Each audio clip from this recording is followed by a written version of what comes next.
Hi there, my name is Lo. Welcome to my channel where I discuss everything between Hermes and grocery bags. Today I wanted to do a tag video, and I haven't been tagged officially, but I saw this video on Melissa's Corner and she always tags everybody who wants to do this video. And I did find it an interesting topic, so I did want to take the opportunity to discuss it. The topic of today's video is bags that I was influenced to buy. So why did this resonate so much with me? Well, basically because when I was looking around in my closet at my collection, I figured that I've actually been influenced quite a lot with buying a lot of different bags. It's actually so much that I am kind of reluctant to share each and every bag that I've been influenced to buy. But as I do more often, I will just take a little bit of a different take on these tag topics. And as I have more often, I will actually sort of recognize a pattern or categorize bags, which is also what I'm going to do today. So there's three categories of bags that I would say I have been influenced to buy, but I also wanted to touch upon three categories of bags that I actually haven't been influenced to buy. So let's get started. The first category that I wanted to touch upon is bags that I feel get popular for a very good reason. And these are also bags that you cannot really go wrong with one exception that I will touch upon in a little bit. So I've grabbed four bags that for me fall into this category. The first one is the Marc Jacobs the tote bag, and I have multiple of these, or at least I have different sizes, but this is the smallest one, so that was easy to grab. I have the Loewe puzzle in the small size. There's my trusty Longchamp bag, the Longchamp Le Pliage in the large size. And then there's this YSL clutch. So what ties this category together is that these are bags that are overall made of hard-wearing materials. They tend to have good versatility to them. I would say they are fairly classic. Like, I do think that, well, at least for something like this, but also the Longchamp Le Pliage that's been around for a good amount of time. Similarly, for the puzzle, I think these are bags that will stand the test of time. Calling them classic is perhaps a bit too much, but they're not bags that will go out of fashion fairly easily. They might be a little bit different for the Marc Jacobs the tote bag, but only time will tell. The silhouette is pretty classic, however, and if we're done with logo mania, we can always just wear it the other way around. I think one other thing that these bags tend to have in common is that they are good value for money, and that is sort of the but in this case, they are good value for money when they enter the market. I think with the Marc Jacobs the tote bag, but also with the Loewe puzzle bag, or just generally Loewe has become very expensive, I think. So you really still need to reconsider the price of these items. I think this YSL clutch is still as expensive as it was when I got it. I do have to say there's a new version that has this bottom part sewn together, so that does give you a lot less space in this clutch, but these original versions are still out there on the market. So this clutch is definitely one that's still very, very worthwhile.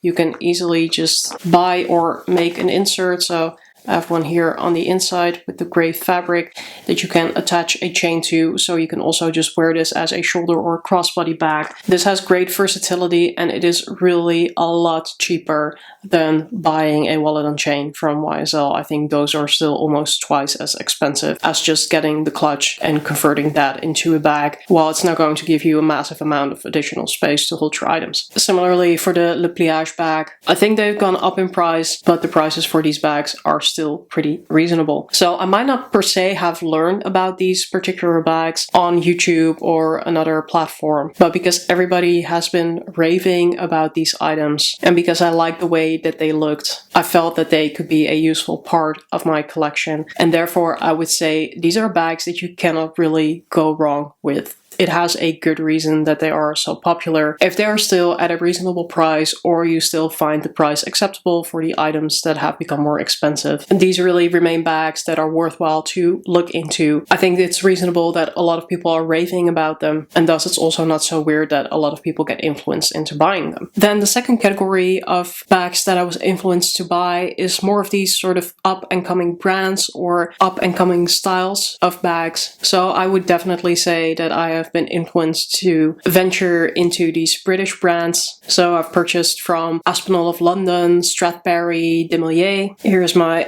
Aspinall of London Mayfair bag. I think that a lot of the influencing over there has been done by Minx for All and Handbagaholic. I think similarly for the Marc Jacobs the tote bag and the Loewe puzzle, Minx for All has also made videos about those. She just has an enormous enthusiasm about her when it comes to bags, but particularly when it comes to bags that she really likes. So perhaps not even purposefully, but just with her sheer enthusiasm and her audience, I think she's quite influential, so to say, in terms of what bags people are buying. Another bag that I have here is the APC Grace bag, and this more specifically is the APC Grace Baguette, but I also just have the mini and the regular. This one was just easiest to reach for, and the strap is also not so long on this one. I think most notably it was probably Hello Catwalk City that did videos on the APC Grace bags. They have been called out as a good alternative to the Celine box bag, which is of course incredibly expensive, and it's also quite a delicate bag. So this is a really beautiful dupe where you're still getting the same style and a good quality, but then only for a fifth of the price. What I think sets these bags apart from the previous category is that these are still very upcoming brands, so they're generally just not as well known with the public. But what also makes them different, at least for me, is that these are not per se bags that are very practical or very hard wearing or very versatile. For me, this is more a category of bags that I want to explore the brand, I want to learn more, and what they do have in common is that they are well made. I feel that I'm personally buying bags that are quite classic, so that will stand the test of time. But because these bags are just not as popular as the previous category, it's more of a matter of time will tell if they actually do. And then the last category is bags that are becoming it bags just overnight, and their popularity sort of rises, but it also fades very quickly. And I do have to say I have one bag that falls into that category for me, which is the Mulberry Mini Alexa. I feel like this became very popular very quickly, but also that I haven't heard anything really about it anymore for quite some time. Now, I do have to say that I haven't really watched a lot of big YouTube channels for quite some time, so I'm not 100% sure on what the status is with this bag, but I definitely feel it's not as popular as it was when it was initially on the rise. So this Mulberry Alexa bag, it was kind of a re-edition of a model that they had earlier. Everybody jumped on it, and then also at that point in time I decided I needed to do so as well. I could also get it for a very decent price. I would say I don't regret this bag. The quality on it is beautiful. It is immensely spacious for a very small bag. It even fits a water bottle. I know people have said that it's fussy to open because of the postman lock and also because of the clasps that are magneted down like this. I have to say, for me, it's not all that much of an issue. And this is a bag that I am not really concerned about taking outside into the rain because of the pebbled leather that is on this bag. So overall for me, it's not a bad buy, but it has made me a bit more aware that in this instance I did get sucked in to the popularity of this bag, and that it might have been better to consider for a couple of additional months if I really wanted to add this bag into my collection. I might have still gotten it. Honestly, I'm not really sure, but if I would have waited a bit longer, then at least I would have known that I would have gotten it for me and that I wouldn't have gotten it because I got influenced to get it, if that makes sense. So then moving into categories of bags that I haven't been influenced to buy. Well, the first category is bags that technically I could have been influenced to buy, but that I didn't buy. So these bags I also don't have.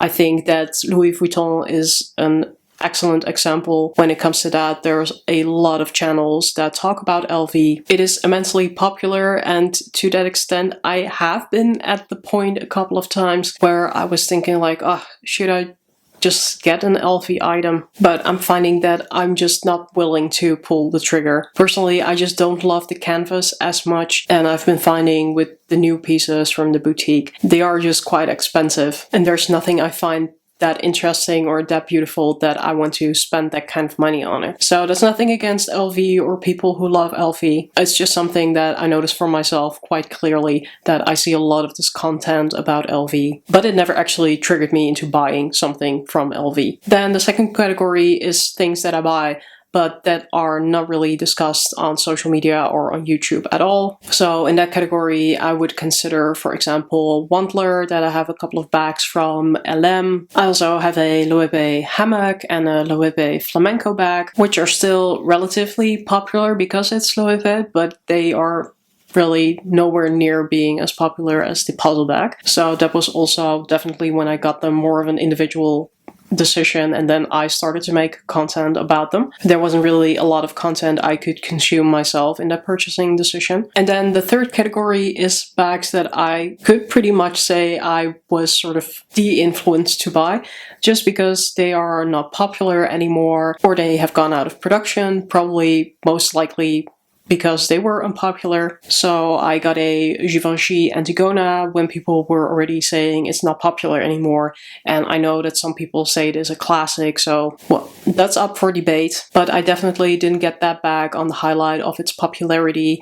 I also got a Jacquemus Le Chiquito when it was not popular anymore, but I just thought it was adorable and I just wanted to have it in my collection, even if it's going to just sit on my shelf. I have two J.W. Anderson Pierce bags, which had like a hot minute a couple of years ago, but that have gone out of production and that are not popular anymore. However, I think it's still a very cool design and I love wearing them. All in all, that brings me to the conclusion that I am influenced quite a bit by what I see on YouTube or on social media. But overall, I would say I don't really experience it as a negative thing, because mostly what I am drawn into buying are items that are just very good items. So really that's the first category of hard-wearing, more classic bags that are just very practical and or very versatile. I don't really mind how I'm influenced into exploring new brands with interesting styles, that I'm also able to experience those and share my opinion on these bags.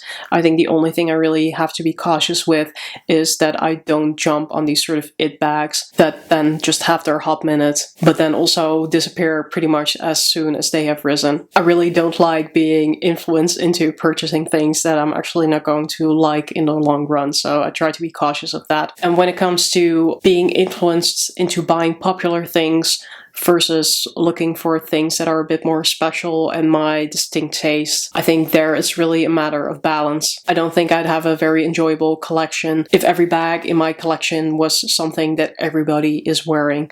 Like, I love my Marc Jacobs tote bags, but sometimes I also feel like everybody is wearing them. I think being in the Netherlands, where people overall already don't wear a lot of designer bags, I don't feel it as much out on the street, but I do feel it when I go onto YouTube, for example, because there everybody has this bag and everybody talks about this bag. And I also know that some people don't want to have this bag just because it is so popular and everybody has it. So I would argue that I am okay with having a bag that other people have.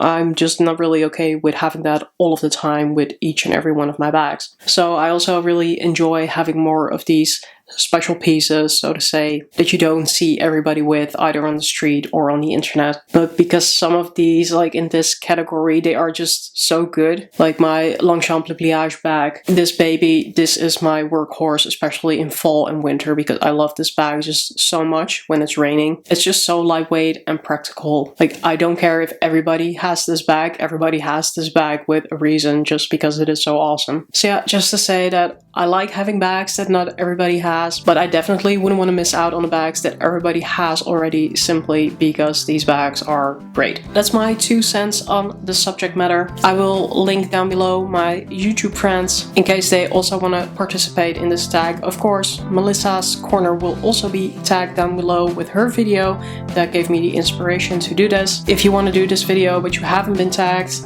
feel free to do it. Please make sure that you mention me so I get notified of your content and I can watch it as well. And that's it for now. Remember, there's a styling situation and a taste for everything, so don't judge. Wear whatever the bag you like. Until next time, or as we say in Dutch, doei!